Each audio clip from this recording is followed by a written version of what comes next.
Bonjour à toutes et à tous et bienvenue sur le podcast Nutrition Sport. Aujourd'hui, je suis avec le docteur Cécile pour discuter de son parcours professionnel assez atypique en tant que diététicien. Bonjour. Bonjour, merci pour l'invitation. Je suis ravi d'être ici avec vous. Merci à vous pour votre confiance. On va peut-être commencer tout de suite par parcourir votre carrière professionnelle. Ouais. Alors, moi, du coup, j'ai commencé mes études, il fut un temps, parce que je suis plutôt jeune, j'ai commencé mes études avec un DUT génie biologie, option diététique. Donc, je suis passé par la case DUT, pas par la case BTS. Et c'était entre 2006 et 2008. Et à la fin de mes études, du coup, je me suis posé la question, est-ce que je continue ou est-ce que je continue pas? C'est vrai qu'à 20 ans, je me sentais pas très légitime pour exercer le métier de diététicien tel quel. Et j'étais encore un peu assoiffé de connaissances.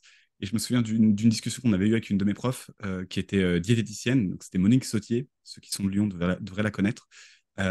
Qui, du coup, me disait, écoute, Kevin, tu te poses quand même beaucoup de questions. Tu veux toujours aller dans le détail de ce qu'on te raconte, mais on voit bien que c'est pas suffisant pour toi. Et elle me disait, moi, je te conseillerais potentiellement de continuer tes études. Et puis en fait, je me suis beaucoup inspiré de son parcours puisqu'elle, elle avait un peu un triptyque dans son activité. Elle était à la fois enseignante à l'IUT, elle était à la fois diététicienne en libéral et elle était aussi diététicienne dans une structure de recherche. Et moi, vraiment, je me disais d'avoir le triptyque recherche, libéral et enseignement, pour moi, ce serait vraiment quelque chose où je pense que je m'éclaterais vraiment. Donc, à la fin de mes études en 2008, j'ai continué mes études. J'ai repris une deuxième année de licence physiologie animale avec laquelle j'ai embrayé du coup directement sur la L3. Et à la fin de la L3, j'ai été pris en master recherche qui est à Lyon, qui s'appelle Régulation cardio, métabo, nutrition. Et j'ai eu la chance de rencontrer le professeur Martine Laville à l'époque, qui m'a pris en stage pour travailler avec le docteur Xavier Aliro sur un projet qui était à mi-chemin entre de la recherche vraiment fondamentale et de la recherche plutôt appliquée. En fait, l'idée, c'était un partenariat entre le Centre de recherche en nutrition humaine Rhône-Alpes, donc à Lyon, et le Centre de recherche de l'Institut Paul Bocuse. Et on s'intéressait spécifiquement à voir quel était l'impact du fractionnement alimentaire sur la physiologie au sens large, donc les métabolites sanguines qu'on peut retrouver, la glycémie, l'insuline, le GLP-1, les hormones de la faim, etc. Et d'un autre côté aussi, tester un peu, on va dire, le comportement des participants, puisqu'ils étaient exposés à midi à un buffet. Donc le protocole était assez simple. En fait, il y avait deux journées. Une journée où ils venaient, ils prenaient un petit déjeuner en une fois. Et à midi, ils avaient un buffet à volonté et ils choisissaient les aliments qu'ils voulaient. Et ils étaient filmés pendant le buffet et nous, on pesait tout avant et après. Comme ça, on pouvait savoir ce qu'ils avaient consommé. Et une autre session où cette fois-ci, le petit déjeuner, on découpait en quatre. Donc, on coupait tous les aliments en quatre, que ce soit le café, le jus d'orange, le pain, le beurre, tout était découpé en quatre. Et on donnait un quart du petit déjeuner à 8 heures, un quart à 9 heures, un quart à 10 heures, un quart à 11 heures. Et pareil, on évaluait du coup leur comportement alimentaire à midi avec un buffet. Et en fait, on a trouvé quand même plein de résultats qui étaient assez intéressants. On a testé ça chez des participants minces, chez des participants atteints d'obésité, et on a vu que bah, du coup, les réponses n'étaient pas les mêmes. Et ce qui était assez intéressant de voir aussi, c'était un peu tous les outils qu'on utilisait, parce que ça passait aussi bien du dosage de la glycémie jusqu'à des outils plus subjectifs comme des aisselles visuelles de faim ou encore bah, de l'aspect pratico-pratique avec un buffet. Et à la fin de ce master, du coup, j'ai eu l'occasion, on m'a proposé de continuer en thèse. Donc, j'ai postulé à l'école doctorale et notamment aux bourses ministérielles pour faire une thèse. J'ai obtenu cette bourse et du coup, bah, ça m'a permis pendant 3 ans de faire une thèse dont on rediscutera après. Mais globalement, c'était de voir un peu les adaptations métaboliques de jeunes hommes face à une suralimentation. Le but du jeu, vraiment, c'était de se mettre en balance énergétique positive et de voir un peu les conséquences, délétères ou pas, sur la physiologie du corps humain et comment il allait s'adapter. Et moi, j'ai fait un focus tout particulier sur le muscle strié squelettique, puisque pendant le protocole, on faisait des biopsies avant et après la suralimentation. Et c'était de voir un peu finalement quelle était la modulation de l'expression génique et de voir un petit peu bah, finalement quelle voie métabolique est stimulée d'un point de vue expression génique, quelles autres voies sont plutôt inhibées, et d'essayer de comprendre un peu, décrypter les mécanismes vraiment moléculaires qui se passent dans un muscle quand on se suralimente. Donc là, ça m'amène jusqu'à 2019 ou 2018, je ne sais plus, je me souviens plus. Et après cette thèse de doctorat, du coup, je suis parti pendant 3 ans à Lausanne faire un post-doctorat et m'intéresser tout particulièrement au métabolisme du fructose. Donc en plus, pendant ma thèse, on avait une collaboration où j'ai réussi à valoriser des données de suralimentation en fructose. Donc, on verra un peu les deux types de suralimentation si vous le voulez. Et ça m'a permis du coup, bah, pendant ces 3 années de post-doctorat, de vraiment valider, on va dire, mon expérience en recherche, de faire une étude bien spécifique avec des traceurs isotopiques donc, qui sont des super outils d'un point de vue recherche parce qu'on peut différencier une molécule de glucose normale ou une molécule de fructose normale versus celle qui est marquée. Donc, on peut vraiment aller voir dans les fractions sanguines ou dans les tissus spécifiquement quel est le pourcent qu'on retrouve. Et avec des calculs un peu savants, on peut calculer qu'est-ce qui passe dans le sang, qu'est-ce qui passe pas dans le sang, qu'est-ce qui a été absorbé, pas absorbé, etc. Donc là, ça m'amène jusqu'à fin 2019, si je ne vous dis pas de bêtises. Oui, c'est ça. La thèse, c'était 2012-2015. 2015-2019, c'était post-doctorat. Et après, je suis retourné à Lyon, puisque moi, ma ville natale, c'est Lyon. Et que quand on est chauvin comme moi, on a envie de retourner de là où on vient, puis qu'on aime la bonne bouffe et la cochonaille, on va dire. Donc, je suis revenu sur Lyon. Je me suis posé un peu la question de qu'est-ce que j'allais faire par la suite. Donc, j'ai tenté la qualification au maître de conférence, donc la qualification nationale universitaire. La section 66 de mémoire, c'était pour la biologie animale. Moi, c'était celle qui me concernait. Donc, que j'ai obtenu. Et après, j'ai postulé au poste de maître de conférence. Ça n'a pas marché. C'était une bonne expérience à tenter. Arrivé là, du coup, je me suis dit, finalement, dans tous les, on va dire, dans toutes mes affinités que j'ai par rapport à mon métier, il y a quand même des valeurs qui revenaient assez souvent. C'était la nutrition, le fait de me sentir utile. Je trouvais que c'était quand même assez important pour moi dans mon métier d'avoir une utilité, que ce soit en recherche ou en libéral. J'adorais l'enseignement. Donc c'est vrai que ça, c'est quelque chose qui me motivait beaucoup de transmettre des connaissances. J'aimais beaucoup aussi l'idée de la diversité. Donc c'est vrai que dans le métier de maître de conférence, on a à la fois de l'enseignement et de la recherche, c'est assez varié quand même. Et une des valeurs qui m'anime quand même, c'est une certaine forme de liberté dans ce qu'on peut entreprendre et dans les missions qu'on a envie d'occuper. Donc à partir de tout ça, l'enseignant-chercheur était une très bonne voie, mais dans la mesure où ça n'a pas fonctionné, je me suis dit que potentiellement, pourquoi pas, enseignant diététicien, ça pourrait être une bonne alternative, puisqu'à part la recherche, c'était le seul truc qui allait me manquer. Donc j'ai continué un petit peu là-dedans en partant sur vraiment l'idée de, de développer à la fois le métier de l'enseignement et le métier de diététicien libéral. Donc j'ai d'abord, moi, commencé par développer l'enseignement, parce qu'on est tous pareils, à un moment, il faut se nourrir à la fin du mois, donc il faut avoir de l'argent qui rentre.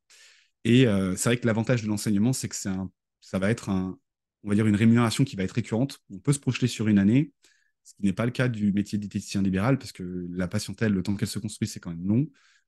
Le temps d'être visible, c'est pas si simple que ça. Donc, voilà, j'ai assuré, on va dire, d'abord avec l'enseignement, en développant en parallèle l'activité libérale, et arrivé là, début de cette année 2023, sous l'impulsion un peu de mes étudiants et puis de mon entourage, me dire, écoute, ça pourrait être intéressant que tu essayes de te lancer un peu sur les réseaux parce que vraisemblablement tes étudiants aiment tes cours, ils trouvent que c'est intéressant, que c'est utile, et à force d'entendre un peu des fake diets, d'entendre vraiment tout et n'importe quoi, que ce soit à la télé ou sur les réseaux, et sur les réseaux c'est encore pire, je me suis dit que ça pourrait être intéressant d'essayer de parler de ce que j'ai eu fait, de ce que je fais et de ce que je comprends de la littérature scientifique pour amener vraiment des éléments, on va dire, c'est des faits concrets, c'est vraiment l'idée d'amener des articles scientifiques qui ont démontré des choses pour parler de nutrition. Mais je Voilà, te j'ai rejoins essayé de tout à fait résumer un par peu. rapport aux fake diètes et surtout aux médias. Même les médias traditionnels, parfois, sont un peu à côté de la plaque et recherchent simplement le buzz. Oui, Mais j'aimerais revenir sur ta thèse que tu as donc passée à l'Université Claude Bernard, c'est ça? ouais, Donc ça s'intéressait à l'adaptation du muscle squelettique à la suralimentation. Donc il y avait un volet sur un régime hyperlipidique et un volet sur le régime riche en fructose. Est-ce que tu oui, pourrais nous en dire un peu plus? Donc la méthodologie utilisée, les objectifs et les résultats un peu plus dans les détails. ouais. Ce que je vous propose, c'est que je partage mon écran, comme ça, au moins, on peut. Alors, hop, comme ça, on pourra voir un peu en visuel les différentes choses, parce que c'est vrai que des fois, un petit dessin vaut mieux que de très belles explications. Alors, hop,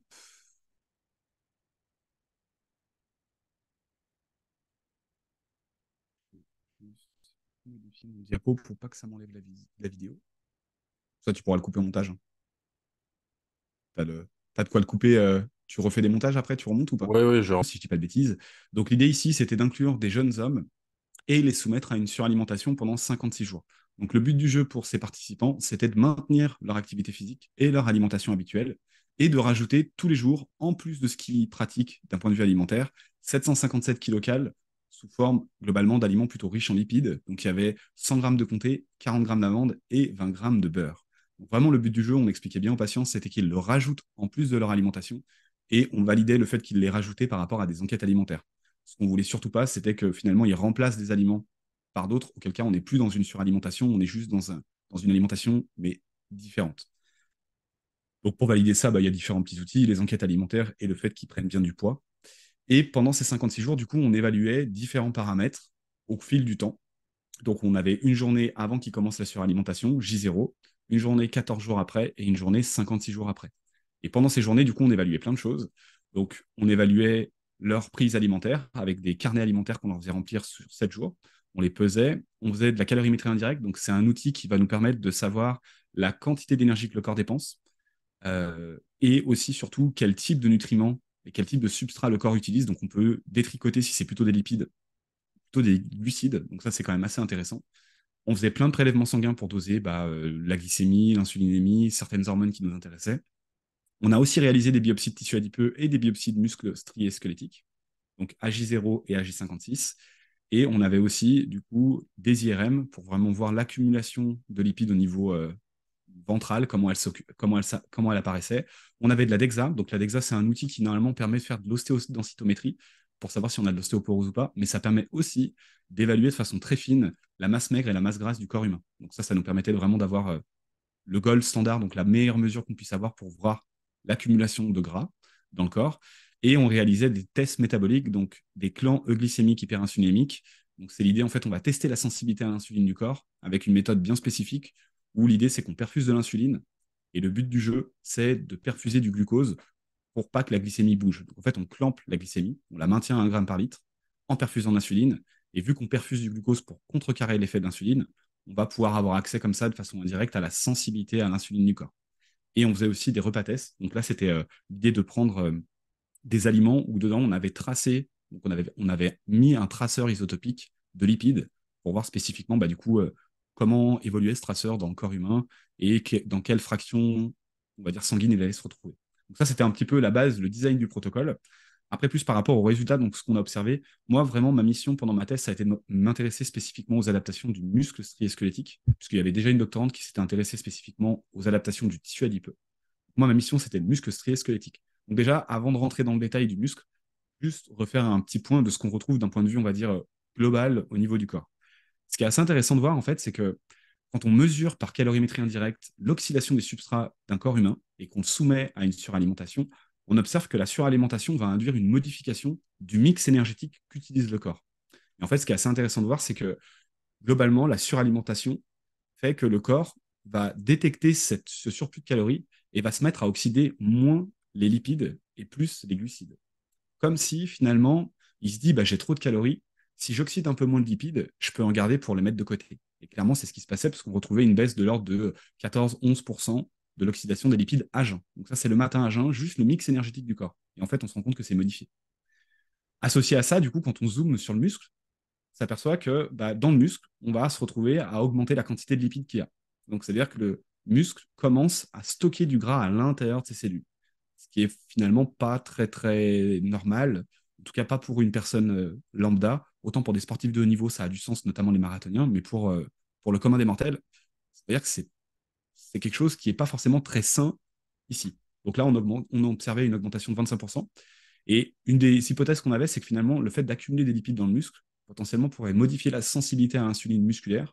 Mais nous, quand on l'a mesuré, on a observé qu'il n'y avait pas de modification de la sensibilité musculaire. Donc peut-être qu'on est dans une phase un peu trop précoce, de 56 jours, il n'y a pas encore de modification de la sensibilité à l'insuline. Donc ça, c'est un peu, on va dire, au sens large.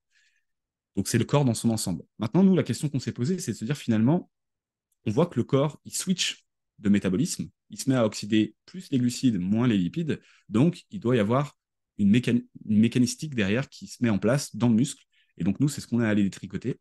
Donc grâce à nos biopsies qu'on avait fait à J0, donc avant la suralimentation, et puis celle à la fin, on a utilisé des puces à ADN pour vraiment analyser tout le transcriptome de ce muscle strié squelettique. Donc de voir finalement, est-ce qu'il y a des gènes qui sont surrégulés, est-ce qu'il y a des gènes qui sont sous-régulés, et si oui, lesquels, et à quelle grande fonction ça va appartenir. Donc, avec les puces ADN, l'avantage, c'est qu'on va screener vraiment beaucoup, beaucoup, beaucoup, beaucoup de gènes. Et ça va nous permettre d'avoir une vision d'ensemble instantanée, avec très peu de matériel génétique, d'avoir une vision d'ensemble de tout ce qui s'est passé. Donc, en règle générale, quand on a ce genre d'outils, on va aller voir chaque gène, comment ils ont été régulés. Donc nous, on a trouvé qu'il y avait 673 gènes qui étaient significativement régulés. C'est-à-dire que soit ils augmentaient significativement, soit ils baissaient significativement. Et on a décrypté tous ces gènes, on s'est aperçu qu'il y en avait 459 qui étaient surexprimés et 214 qui étaient sous-exprimés. Donc là, ça fait une masse de données qui est assez importante. Et souvent, ce qu'on fait par la suite, c'est qu'on va analyser non pas chaque gène un à un, mais plutôt les grandes fonctions auxquelles appartiennent ces gènes. Donc on fait ce qu'on appelle de l'analyse de l'enrichissement en fonctions. Donc ici, on utilise des outils de biostatistiques et de génétique pour finalement voir les grandes fonctions physiologiques qui ont été modulées à la suite de la suralimentation. Donc nous, ce qu'on a retrouvé globalement, c'est que la suralimentation avec comté, amande et beurre modifiait l'expression génique de gènes liés au métabolisme des lipides. Donc on retrouvait quand même pas mal de processus liés au métabolisme des lipides qui ressortaient. On retrouvait aussi beaucoup de gènes qui étaient associés au processus d'oxydoréduction du muscle strié squelettique. Et on retrouvait aussi beaucoup de gènes qui ressortaient liés à la mitochondrie. Donc ça, c'est vraiment, on va dire, la vision d'ensemble de tout ça. Et en fait, nous, après, on allait décrypter chaque type de gène pour voir finalement quelle est la modulation de ces gènes et comment on arriverait à expliquer d'un point de vue moléculaire ce qu'on a observé d'un point de vue corps dans son ensemble. Autrement dit, quelles sont les cibles génétiques qui ont été modulées qui nous permettraient d'expliquer le fait que finalement, à jeun, nos participants oxydent moins de lipides et plus de glucides. Donc on a eu quand même quelques pistes, puisque finalement, dans cette suralimentation en lipides, on a ciblé que au niveau du muscle strié squelettique, on augmentait beaucoup, beaucoup de gènes qui étaient associés au stockage des lipides. Ça, c'est l'idée de se dire, effectivement, la génétique, l'expression génique de notre muscle change et qui se met à exprimer des gènes, donc des protéines derrière, qui vont être associées au stockage. On avait ciblé deux pistes qui nous permettaient d'expliquer ça, donc notamment une sous-expression de PDK4. Donc là, c'est très technique, c'est vraiment des cibles protéiques très spécifiques, et PDPR et ACACA, mais ça permet finalement, dans la mécanistique, dans le métabolisme cellulaire qu'on comprend à l'heure actuelle, d'expliquer un peu les résultats globaux qu'on a eus. Et ce qui était assez contre-intuitif, c'est que on s'attendait plutôt à avoir une baisse de l'expression des mitochondries et de la chaîne respiratoire, et on s'est aperçu qu'en fait, on avait une surexpression dans cette étude. Donc c'était un truc un peu inattendu. Donc on a décrypté, puis on a publié un article qui a été publié dans la revue The Journal of Clinical Metabolism and Endocrinology and Metabolism, ce qui a fait une belle publication. Donc finalement, si on retient un petit peu de tout ce qu'on a démontré d'un point de vue suralimentation, on s'est aperçu que dans l'organisme dans son ensemble, on observe une baisse de l'oxydation des lipides, et auquel cas, si on les oxyde moins, on va les stocker plus. Et donc on commence à stocker les lipides à des endroits où finalement il faudrait peut-être pas trop les stocker, notamment dans le muscle. Là, c'est ce qu'on avait prouvé. Mais par contre, à ce moment-là, au bout de 2 mois, finalement, il n'y a pas encore, on va dire, de phénomène de lipotoxicité au niveau cellulaire qui perturbe la sensibilité à l'insuline. Donc là, on est dans une phase, on va dire, précoce, où finalement, on n'a pas encore d'atteinte et de prémices de diabète de type 2 qui s'établissent chez nos participants.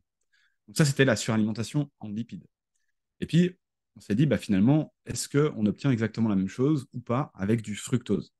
Ce n'est pas exactement les mêmes modèles qu'on a utilisés, puisque là, c'est une suralimentation qui était plutôt longue, de 56 jours, alors que, comme on va le voir, la suralimentation fructose, on l'a fait beaucoup plus courte et on va dire beaucoup plus exacerbée. Donc ça, c'était un projet qui avait été monté à l'Université de Lausanne. Donc on était en collaboration entre le CRNH et l'UNIL. Donc ici, un plus petit effectif, donc 10 participants apparentés diabétiques de type 2, c'est-à-dire qu'il y avait un de deux parents qui avait un diabète de type 2, et ils étaient soumis aléatoirement soit à 7 jours de régime contrôle, donc une alimentation équilibrée qui fournissait aux patients, soit du coup 4-5 semaines de washout pour vraiment avoir effacé les effets, et 7 jours de suralimentation en fructose.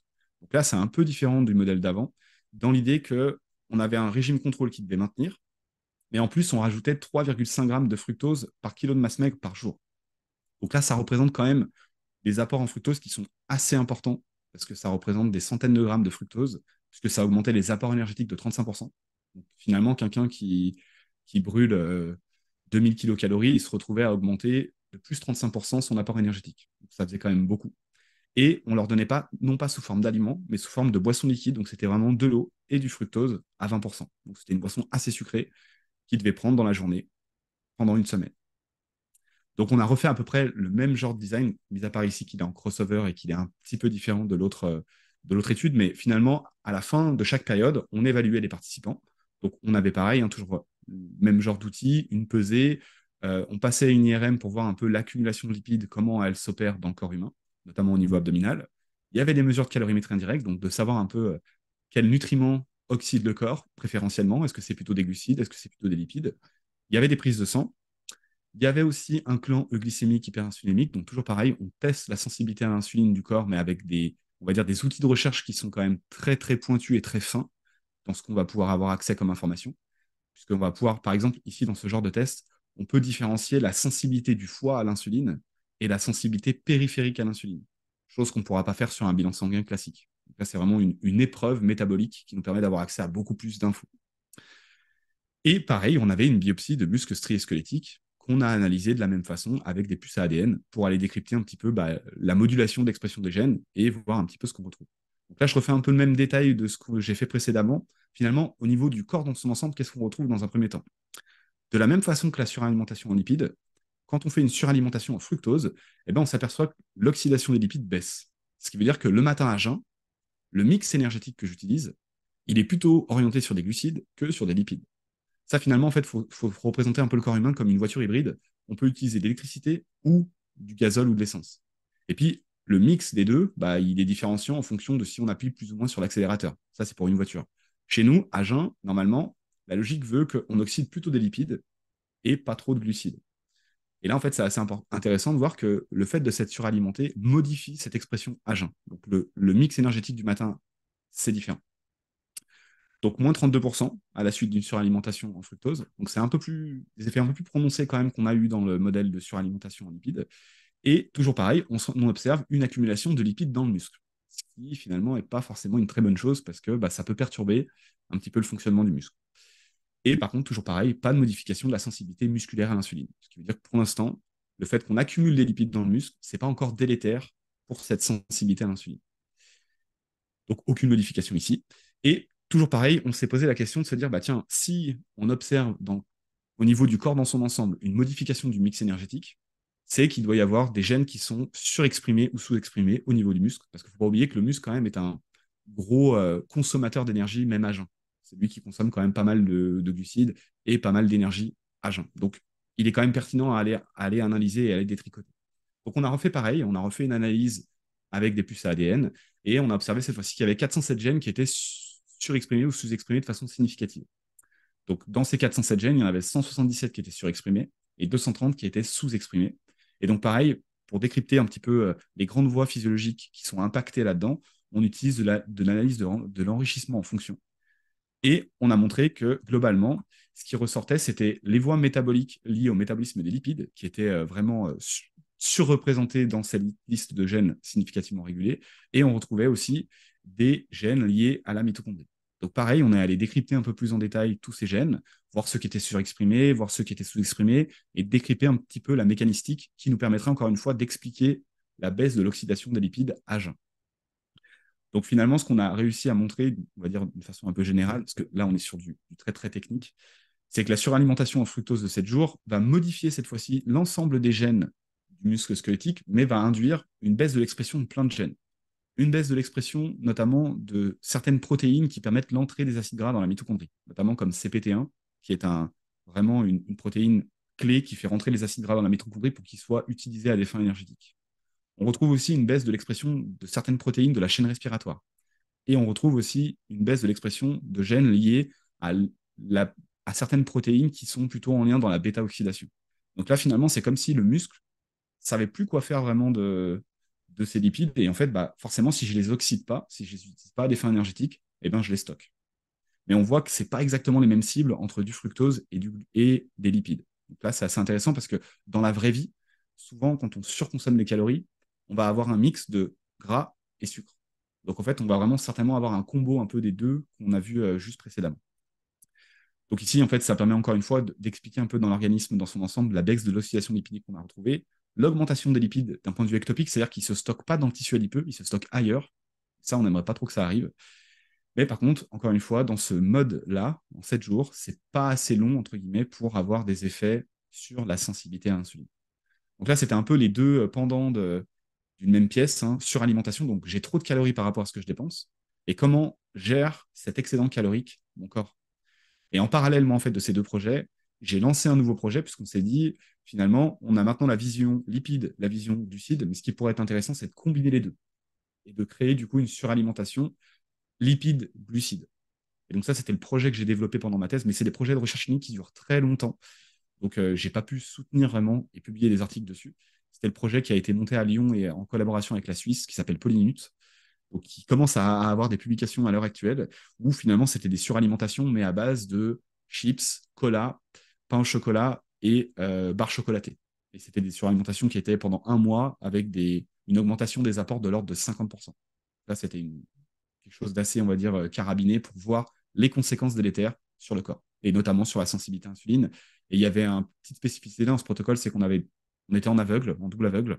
Il y avait un groupe qui allait recevoir un placebo et un groupe qui allait recevoir des polyphénols. Il y avait pas mal de littérature qui montre que les polyphénols pourraient être un peu protecteurs.